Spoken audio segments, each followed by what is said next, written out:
ऋतु Tomar bulletin की शुरुआत करेंगे। लोकतंत्र का महापर्व 7 चरणों में हुए मतदान के बाद खत्म हो गया है। ये चुनाव 2 वजहों से इतिहास के पन्नों में अपनी जगह बना सकता है। पहली वजह है देश का दूसरा सबसे लंबे समय तक चलने वाला चुनाव, और दूसरी वजह है प्रचार के दौरान दिए गए बयान। इस चुनाव में मटन मछली से लेकर मंगलसूत्र तक की चर्चा हुई है। आरक्षण और औरंगजेब को लेकर सत्ता पक्ष और विपक्ष के बीच भी जुबानी जंग हुई है। कुछ मिलाकर ये चुनाव अपने बयानों को लेकर जाना जाएगा। देखिए रिपोर्ट।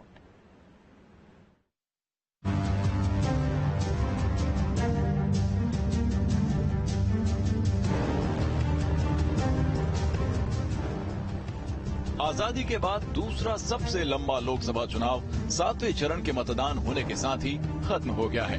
अब हर किसी को 4 जून का इंतजार है। करीब 82 दिनों तक चला दूसरा सबसे लंबा चुनाव सियासी दलों के प्रचार के दौरान दिए गए बयानों के लिए भी जाना जाएगा। साथियों, कांग्रेस और इंडी गठबंधन के लोगों को देश के ज्यादातर लोगों की भावनाओं की कोई परवाह नहीं है। इन्हें लोगों की भावनाओं से खिलवाड़ करने में मजा आता है। ये लोग सावन में एक सजायाफ्ता जो सजा कोर्ट ने जिसको सजा की है, जो जमानत पर है, ऐसे एक मुजरिम के घर जाके सावन के महीने में मटन बनाने का मौज ले रहे हैं। इतना ही नहीं, उसका वीडियो बना करके देश के लोगों को चिढ़ाने का काम करते हैं। दरअसल इस साल मार्च में जब लोकसभा चुनाव की तारीखों का ऐलान हुआ था, तब किसी को नहीं पता था कि इस बार का चुनाव इतना दिलचस्प होगा। दिलचस्प इसलिए क्योंकि जनवरी में राम मंदिर की प्राण प्रतिष्ठा के बाद जो माहौल बना था, उससे हर किसी को मन में यही था कि चुनाव एक तरफा होगा, और माहौल भी ऐसा ही बना। दरअसल जनवरी में राम मंदिर के उद्घाटन के बाद बीजेपी का आत्मविश्वास चरम पर पहुंच गया था। बीजेपी ने उद्घाटन कार्यक्रम में विपक्ष के बहिष्कार को मुद्दा बनाया। बाद में कई दूसरे दलों से नेता इसी को मुद्दा बनाकर अपनी पार्टियां छोड़ बीजेपी में आ गए। इससे बीजेपी को देश भर में राम मंदिर मुद्दे को सेंटर स्टेज पर लाने में मदद मिली। बीजेपी ने चुनाव अभियान मोदी की गारंटी से शुरू किया। देश सफलताओं के नए प्रतिमान गढ़ेगा, ये मोदी की गारंटी है। और आप भी जानते हैं, मोदी की गारंटी यानी गारंटी पूरा होने की गारंटी। पहले चरण के मतदान से पहले तक तो बीजेपी पूरे आत्मविश्वास के साथ सियासी पिच पर बैटिंग कर रही थी, लेकिन पहले और दूसरे चरण में कम मतदान ने बीजेपी का भी आत्मविश्वास को हिलाकर रख दिया था। मतदान का प्रतिशत कम हुआ तो विपक्ष का हौसला बढ़ने लगा। इसके बाद चुनाव जैसे जैसे आगे बढ़ा, वैसे वैसे सियासी तपिश भी बढ़ती गई। मोदी की गारंटी के साथ 2024 के लोकसभा चुनाव मैदान में उतरी बीजेपी का सियासी एजेंडा पहले चरण के मतदान के बाद बदला हुआ नजर आया। कांग्रेस को देश की सत्ता से बेदखल हुए 10 साल हो गए और मोदी सरकार का दूसरा टर्म भी पूरा हो रहा था, लेकिन चुनाव प्रचार में पुरानी बातें फिर से गूंजने लगी। दूसरे चरण की वोटिंग से पहले पीएम मोदी ने हिंदुत्व की पिच पर बिसात बिछानी शुरू कर दी थी। दूसरे चरण के मतदान के बाद एक बार फिर हिंदू मुस्लिम, पाकिस्तान, हनुमान, घुसपैठिया जैसे नैरेटिव सेट किए जाने लगे। दूसरे चरण के मतदान से पहले चुनाव में हिंदू मुस्लिम और पाकिस्तान की एंट्री हुई। ये वही चरण था जहां से पिछले लोकसभा चुनाव में चरण दर चरण बीजेपी ने विपक्ष के खिलाफ लीड बनाकर रखी थी। 2024 के चुनाव की लड़ाई संपत्ति सर्वे से मुसलमान और मंगलसूत्र तक आ चुकी थी। भाइयों बहनों, ये अर्बन नक्सल की सोच, मेरी माताओं बहनों, ये आपका मंगलसूत्र भी बचने नहीं देंगे।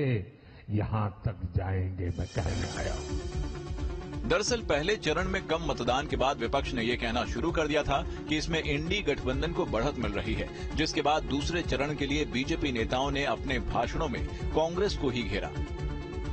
खासकर पूर्व पीएम मनमोहन सिंह का साल 2006 में दिया गया वो बयान जिसको लेकर बीजेपी कांग्रेस पर हमलावर हुई थी। और पहले जब उनकी सरकार थी उन्होंने कहा था कि देश की संपत्ति पर पहला अधिकार मुसलमानों का है। इसका मतलब ये संपत्ति इकट्ठी करके किसको बांटेंगे? जिनके ज्यादा बच्चे हैं उनको बांटेंगे। घुसपैठियों को बांटेंगे। क्या आपकी मेहनत की कमाई का पैसा घुसपैठियों को दिया जाएगा? आपको मंजूर है ये? अब सवाल कांग्रेस पर उठे थे तो कांग्रेस ने भी पलटवार करने में देर नहीं की। प्रियंका गांधी ने पलटवार करते हुए कह दिया था कि उनकी मां यानी सोनिया गांधी का मंगलसूत्र देश के लिए कुर्बान हुआ है। 70 सालों से ये देश स्वतंत्र है। 55 सालों के लिए कांग्रेस की सरकार रही है। किसी ने आपसे सोना छीना, आपके मंगलसूत्र छीने। इंदिरा गांधी ने अपना सोना, जब जंग हुई थी, अपना सोना देश को दिया। मेरी मां का मंगलसूत्र इस देश को कुर्बान हुआ है। सवाल है कि आखिर अचानक पहले चरण के बाद इतना तेजी से तुष्टीकरण, ध्रुवीकरण वाली बातें क्यों आई थी? मंगलसूत्र, मुसलमान मैनिफेस्टो, मुस्लिम आरक्षण और संपत्ति की बात ने क्या इसलिए जोर पकड़ा था क्योंकि संविधान बदलने का डर दिखाकर कांग्रेस ने बीजेपी को घेरा था और इसीलिए बीजेपी संपत्ति बंटवारे की बात कहकर कांग्रेस के मंसूबों को उजागर कर रही थी। ये लोग संपत्ति का सर्वे करा करके आम जनता को भी तबाह करके वरासत टैक्स के नाम पर औरंगजेब का जजिया कर लगाने का प्रयास करेंगे। औरंगजेब की आत्मा घुस चुकी है इंडी गठबंधन के अंदर। इस इंडी गठबंधन को, जो भारत की बर्बादी की कहानी लिखने की बात करता है, कांग्रेस के घोषणा पत्र और बयान को लेकर जो कुछ भी पीएम मोदी ने कहा था उसको लेकर कांग्रेस ज्यादा परेशान नहीं थी। लेकिन इसी बीच ओवरसीज कांग्रेस के अध्यक्ष सैम पित्रोदा ने अमेरिका के विरासत कानून का जिक्र कर बीजेपी को बैठे बिठाए मुद्दा दे दिया था। Let me tell you, in America, there is an inheritance tax. So if, let's say, one has $100 million worth of wealth, and when he dies, he can only transfer probably 45% to his children. 55% is grabbed by government. Sam Pitroda के इस बयान के बाद तो जैसे BJP को संजीवनी मिल गई थी। बयान सामने आने के बाद खुद पीएम मोदी ने भी कांग्रेस पर निशाना साधा था। यानी कांग्रेस का मंत्र है कांग्रेस की लूट। कांग्रेस का मंत्र है कांग्रेस की लूट, जिंदगी के साथ भी और जिंदगी के बाद भी। सैम के बयान के बैकफुट पर आ चुकी कांग्रेस अभी संभली भी नहीं थी कि पीएम मोदी ने हिंदुत्व के मुद्दे को धार देना शुरू कर दिया था। इसके लिए बीजेपी ने आरक्षण को मुद्दा बनाया। पीएम मोदी ने कांग्रेस पर दलितों, पिछड़ों और आदिवासियों के आरक्षण को मजहब के आधार पर मुसलमानों को देने का आरोप लगाया। इंडी गठबंधन की सरकार आई तो देश में मुसलमानों को आरक्षण देंगे, और सिर्फ आरक्षण देंगे इतना ही नहीं, बल्कि पूरा का पूरा आरक्षण देंगे। और पूरा का मतलब है, अभी पूरा आरक्षण किसके पास है? अभी पूरा आरक्षण एससी के पास है, एसटी के पास है, ओबीसी के पास है, सामान्य वर्ग के गरीबों के पास है। अब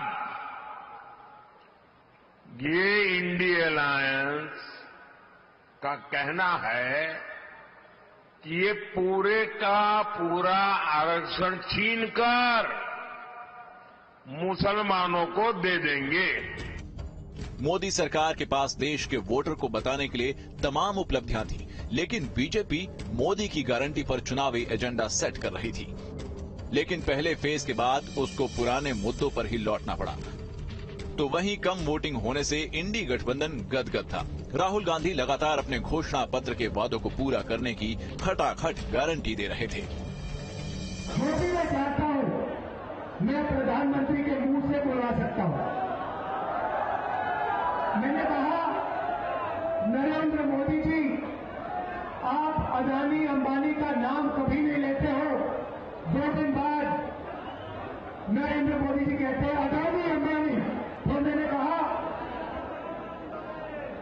कि हम बैंक अकाउंट में ठकाठक पैसा डालेंगे। नरेंद्र मोदी अपने भाषण में कहते हैं ठकाठक। आप मुझे बताओ क्या बुलवाना है नरेंद्र मोदी से, मैं कल बुलवा देता हूं। बीजेपी ने चुनावों से पहले 400 पार का नारा दिया था। पीएम मोदी, सीएम योगी और अमित शाह समेत बीजेपी का हर नेता अपनी चुनावी रैली में 400 पार के नारे लगाता था। लेकिन इंडी गठबंधन ने 400 पार के नारे को लेकर जो नैरेटिव गढ़ा वो उसके लिए शायद फायदेमंद रहा। राहुल अपनी हर रैली में बीजेपी पर संविधान बदलने का आरोप लगाते रहे। इस किताब ने आपको हक दिए हैं। ये गांधी जी और अंबेडकर जी की देन है और बीजेपी ने मन बना लिया है कि अगर वो चुनाव जीते तो वो इस कॉन्स्टिट्यूशन को, संविधान को रद्द करने जा रहे हैं। और मैंने और अखिलेश जी ने निर्णय ले लिया है कि इस किताब को बीजेपी छोड़ो दुनिया की कोई भी शक्ति नहीं छू सकती है, क्योंकि इस किताब में हिंदुस्तान के गरीब लोगों की आत्मा है, भावनाएं हैं, भविष्य है, विकास है। चुनाव के चौथे चरण के बाद एकाएक मुस्लिम आरक्षण का मुद्दा गरमाने लगा था। बीजेपी खुलकर आरोप लगाने लगी है कि कांग्रेस वाले ओबीसी का आरक्षण छीनकर मुस्लिम को दे देंगे। और इसी बीच पीएम मोदी का वो बयान भी सामने आया जिसकी उम्मीद शायद किसी को नहीं थी। इंडिया अलायंस को अपने वोट बैंक की गुलामी करनी है तो करें, उनको वहां जाके मुजरा करना है तो भी करें। मैं एससी, एसटी, ओबीसी आरक्षण के साथ डट करके खड़ा हूं, खड़ा रहूंगा, जब तक जान है लड़ता रहूंगा। पीएम मोदी के साथ ही साथ सीएम योगी भी इन चुनाव में बीजेपी के स्टार प्रचार रहे। उन्होंने पूरे देश में रैलियां की। रैलियों में उन्होंने मोदी सरकार की उपलब्धियां भी गिनवाई। साथ ही मोदी सरकार के तीसरे टर्म में क्या होगा इसकी झलक भी दिखा दी। पाकिस्तान को, पाक अधिकृत कश्मीर को बचाना मुश्किल हो रहा है। आप देखना, चुनाव के बाद मोदी जी को तीसरी बार प्रधानमंत्री बने दीजिए, अगले 6 महीने के अंदर आप देखेंगे कि पाक अधिकृत कश्मीर भी भारत का हिस्सा हुआ। इन चुनावों के बीच दिल्ली के सीएम अरविंद केजरीवाल को सुप्रीम कोर्ट से जमानत मिल गई। जेल के बाहर आने के बाद उन्होंने कुछ ऐसा कह दिया जिससे सियासी भूचाल आ गया। अगर ये चुनाव जीत गए, इन्होंने बीजेपी का एक नेता नहीं छोड़ा। आडवाणी जी की राजनीति खत्म कर दी इन्होंने, मुरली मनोहर जोशी की राजनीति खत्म कर दी, सुमित्रा महाजन की, शिवराज सिंह चौहान जिसने मध्य प्रदेश का चुनाव जीत के दिया इन लोगों ने, शिवराज सिंह चौहान ने उसको मुख्यमंत्री नहीं बनाया, उसकी राजनीति खत्म कर दी। वसुंधरा राजे की राजनीति खत्म कर दी इन्होंने, खट्टर साहब की राजनीति खत्म कर दी, डॉक्टर रमन सिंह की राजनीति खत्म कर दी। अब अगला किसका नंबर है? योगी आदित्यनाथ। अगर ये चुनाव जीत गए, मेरे से लिखवा लो, 2 महीने के अंदर उत्तर प्रदेश का मुख्यमंत्री बदल देंगे ये लोग। योगी आदित्यनाथ की राजनीति खत्म करेंगे, उनको भी निपटा देंगे ये लोग। यही तानाशाही है दोस्तों। 1 नेशन 1 लीडर ये चाहते हैं, एक ही तानाशाह इस देश के अंदर बचेगा, एक ही तानाशाह इस देश के अंदर बचेगा। वैसे तो ये चुनाव इसलिए भी याद किया जाएगा क्योंकि ये देश का दूसरा सबसे ज्यादा समय तक चलने वाला चुनाव था, लेकिन इससे भी ज्यादा ये अपने बयानों के लिए भी जाना जाएगा। 2014 और 2019 के चुनाव में राम मंदिर का मुद्दा हावी था, तो 2024 में सनातन और हिंदू मुसलमान हावी रहा। चुनाव के आखिरी दौर में सीएम योगी ने भी बता दिया कि कोई राम भक्त ही दिल्ली की गद्दी पर राज करेगा। मैं लोगों से पूछता हूं कि भाई आप लोग मोदी जी को इतना प्यार क्यों करते हैं? आप इतना बीजेपी को समर्थन दे रहे हैं, इसके पीछे कारण क्या है? तो लोग एक ही बात कहते हैं। लोग कहते हैं कि जो राम को लाए हैं हम उनको एक ही बात कहते हैं कि राम भक्त ही राज करेगा दिल्ली के सिंहासन पर। ये तो 4 जून को ही पता चलेगा कि कौन पार्टी कितनी लोकसभा सीटें जीतने में कामयाब रही। लेकिन चुनावी अखाड़े में ताल ठोकने में बहुजन समाज पार्टी अव्वल है। बीएसपी ही है जो देश की 543 सीटों में से इस बार सर्वाधिक 488 सीटों पर चुनाव लड़ रही है। उत्तर प्रदेश में बीएसपी 79 सीटों पर चुनाव लड़ रही है। मायावती ने भी देश भर में चुनावी रैली की और उनके निशाने पर बीजेपी और कांग्रेस ही रही। कांग्रेस, बीजेपी व इनके अन्य सभी सहयोगी दलों के बारे में ये कहना चाहूंगी कि आजादी के बाद शुरू में केंद्र व देश के काफी राज्यों में भी ज्यादातर सत्ता यहाँ कांग्रेस पार्टी के हाथों में केंद्रित रही है, किंतु इनकी अधिकांश मामलों में रही गलत नीतियों व गलत कार्य प्रणाली आदि की वजह से ही फिर इस पार्टी को केंद्र व काफी राज्यों की भी सत्ता से बाहर होना पड़ा है तथा यही स्थिति इनकी सहयोगी पार्टियों की भी बनी रही है। 2024 के चुनाव प्रचार के दौरान विकास के मुद्दों से दूर रहा मोदी की गारंटी से शुरू हुआ चुनाव मटन, मछली और मंगलसूत्र से होता हुआ हिंदू, मुसलमान और पाकिस्तान तक गया। मुस्लिम आरक्षण का मुद्दा भी चुनाव में काफी छाया रहा। सवाल ये है कि क्या जनता ने इन मुद्दों पर बीजेपी का समर्थन किया या फिर इंडी गठबंधन के रोजगार, महंगाई और